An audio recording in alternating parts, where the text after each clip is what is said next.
Welcome back to another new video NSD bio life with life science. দেখো, WBSSC group সির পরীক্ষা গতকাল হলো।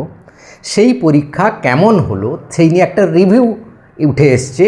বিভিন্ন অনলাইন কোচিং সেন্টার যারা রয়েছে তারা একটা রিভিউ দিয়েছে এবং বিভিন্ন ওয়েবসাইটের মধ্যে কিছু রিভিউ রয়েছে যেগুলো আমি স্টাডি করে কিছু তথ্য জোগাড় করেছি, যাতে এই কোশ্চেনটা কেমন হয়েছে, ইজি হয়েছে না মডারেট হয়েছে না ডিফিকাল্ট লেভেলে হয়েছে, তার সঙ্গে এমনও রিভিউ অ্যানালাইসিস হয়েছে যেখানে জিকেতে তুমি কত পেলে একটা ভালো সিকিউর স্কোর করতে পারো, বা ইংলিশে কত, ম্যাথে কত, বা টোটাল স্কোরে কত পেলে তুমি একটা ভাবতে পারো যেটা গুড স্কোর এবং এটা তুমি ইন্টারভিউতে কল পাবে, এরকম একটা ভাবতে পারো। এই নিয়ে একটা অ্যানালাইসিস রিপোর্ট এসছে, সেই সমস্ত কিছু তথ্য আমি শেয়ার করব।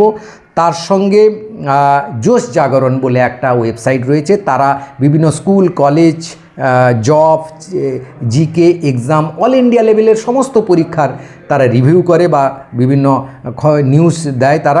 তারাও একটা রিভিউ দিয়েছে, সে সম্পর্কেও বলবো। তাহলে কাট অফ কত যাবে সেই সম্পর্কে আমাদের একটা ধারণা হবে, এবং WBSSC গ্রুপ ডির পরীক্ষা তাহলে কোশ্চেন লেভেল প্যাটার্ন কেমন হতে চলেছে, কি আন্দাজ করা যেতে পারে, তারা কি বলছেন সে সম্পর্কে বলবো, এবং SSC group C group D নিয়ে ইন্টারভিউ নিয়ে একটা বইয়ের কথা বলবো। তাই ভিডিওটা অবশ্যই শেষ পর্যন্ত দেখো। ভালো লাগলে লাইক করে বন্ধুদের শেয়ার করে দিও, চ্যানেলে নতুন হলে চ্যানেলটাকে সাবস্ক্রাইব করে নিও।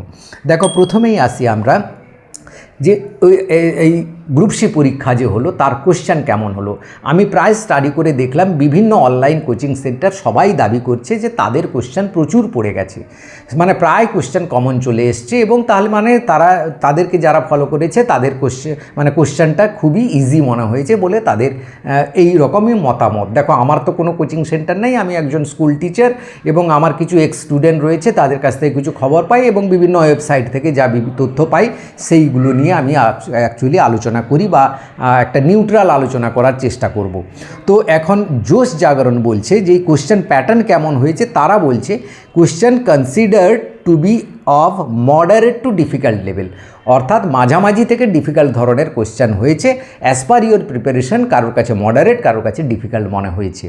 এবার অনলাইন কোচিং সেন্টারগুলো কি বলছে, তারা বলছে ইজি টু মডারেট কোশ্চেন হয়েছে। তো এইরকম দুটো তথ্য এসছে, আমারও কিন্তু তাই মনে হচ্ছে যে কোশ্চেনটা ইজি টু মডারেট হয়েছে, কারণ বহু কোশ্চেন আছে আমি দেখলাম যেগুলো স্ক্রিনশট নিয়েছি বা আমার কাছে পিডিএফও আছে কোশ্চেনের, সেগুলো কিন্তু আমরা এই ক্লাস লেভেলের, স্কুল লেভেলের যে জিকে বা কুইজ কম্পিটিশান হয়, আমার একটা কুইজোফিলিয়া বলে একটা গ্রুপ আছে, সেই কুইজ কম্পিটিশানে এই বহু প্রশ্ন আছে, সেগুলো আমি কিন্তু করেছি ক্লাস 9, 10, 11, 12 ছাত্রছাত্রীদের কাছে। তো এরকম ধরলে কিছু কোশ্চেন সহজ আছে, তবে হ্যাঁ, কিছু কোশ্চেন যথেষ্ট ডিফিকাল্ট ছিল, কিছু কোশ্চেন একদম কনফিউজিং লেভেলে ছিল। তাই আমার ক্ষেত্রে মডারেট লেভেলের কোশ্চেন ছিল, not very easy, not very difficult. এটা আমি যা তথ্য থেকে পাচ্ছি সেটা আমি বললাম। এইবার জোশ জাগরণ বলছে এই রিভিউ করতে গিয়ে কোন সেকশানে কত পেলে তুমি কিন্তু একটা গুড স্কোর বা গুড অ্যাটেম্প বলে তুমি ধরে নিতে পারো। যেমন তারা বলছে, স্ক্রিনে দেখাচ্ছিও, জেনারেল অ্যাওয়ারনেসে 20-র মধ্যে তোমাকে 12 থেকে 15টা তুমি যদি রাইট অ্যাটেম্প করতে পারো তাহলে তোমার গুড অ্যাটেম্প বলা হচ্ছে। রাইট, এটা ভুল, ঠিক একদম ঠিক উত্তর যদি হয়। জেনারেল ইংলিশে 10-এর মধ্যে তোমাকে 7 থেকে 9 পেতে হবে, বা তোমার যদি ঠিক থাকে তাহলে গুড অ্যাটেম্প। আর লজিক্যাল রিজনিংয়ে 10-এর মধ্যে 7 থেকে 8 বলছে। অ্যারিথমেটিকের ক্ষেত্রে 20-র মধ্যে বা 10 থেকে 13 বলছে। এই যে জেনারেল অ্যাওয়ারনেস এবং অ্যারিথমেটিক, এই দুটোতে তারা একটু কম দিয়ে রেখেছে, কারণ জিকে অনেক সময় অনেকের লাগে না, বা অ্যারিথমেটিক অনেক সময় করতে গিয়ে ভুল হয়, তাড়াহুড়ায়, তাই কিন্তু এইখানে স্কোর দুটো কমানো আছে। অর্থাৎ টোটাল 60-এর মধ্যে তারা 36 থেকে 45 অ্যাজ পার ইউর ক্যাটাগরি এরকমভাবে একটা দিয়েছে। এটাকে গুড অ্যাটেম্প বলে ধরা হচ্ছে, অর্থাৎ তুমি যদি 45 পাও তাহলে তোমার গুড অ্যাটেম্প বলা হচ্ছে। এবার আমি একটা বইয়ের কথা বলেছিলাম তোমাদের, হয়তো অনেকেই কিনেছো, সেই বইটা কিনে থাকবে, যে WBSSC group C group D cracker 2025, mister Joydeep চক্রবর্তীর লেখা, WBA AS অফিসার একজন নবান্নের, তার লেখা বইটা থেকে কিন্তু আমি জাস্ট বিভিন্ন স্টুডেন্ট এবং সেই পাবলিকেশান থেকে খবর নিয়ে দেখলাম, আউট অফ 60 48 কোশ্চেন কমন এসছে পুরো বইটা থেকে। অর্থাৎ এটাও একটা কিন্তু ভালো বই হিসাবে ধরে নিতে পারো। এবং ইনি আবার একটা ইন্টারভিউর জন্য প্রিপারেশনের জন্য একটা বই লিখছেন, সেটা হচ্ছে WBSSC গ্রুপ সি গ্রুপ ডির ইন্টারভিউ প্রিপারেশন বুক। সে বইটা এখনও পাবলিশ হয়নি, পাবলিশ হলে হয় যদি আমাকে আমি অবশ্যই তোমাদের জানাবো, কারণ বইটার লেভেল খুব ভালো রয়েছে।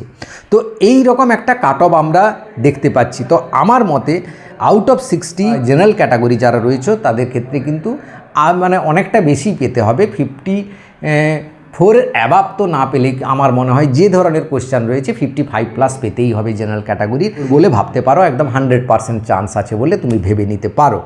এবার এই যে প্রশ্ন যেরকম দেখলাম, এবার গ্রুপ ডি পরীক্ষায় কীরকম প্রশ্ন হবে দেখো। গ্রুপ ডি পরীক্ষায় ইজি টু মডারেট প্রশ্ন হবে। গ্রুপ ডি লেভেলের যেরকম ইজি প্রশ্ন হয় সেরকম কিন্তু ইজি হবে। 2016তেও খুব ইজি প্রশ্ন হয়েছিল, এবারেও কিন্তু আমরা আশা করছিলাম গ্রুপ সি পরীক্ষার একটু ডিফিকাল্ট হবে, কিন্তু তা কিন্তু খুব ডিফিকাল্ট হয়নি। গ্রুপ সির ডির ক্ষেত্রেও তাই আমরা ধরে নিতেই পারি ইজি টু মডারেট লেভেলের কিন্তু কোশ্চেন হবে। এই ছিল আজকের ভিডিওটা ভালো লাগলে সবাইকে শেয়ার করে দিও। Thank you for watching.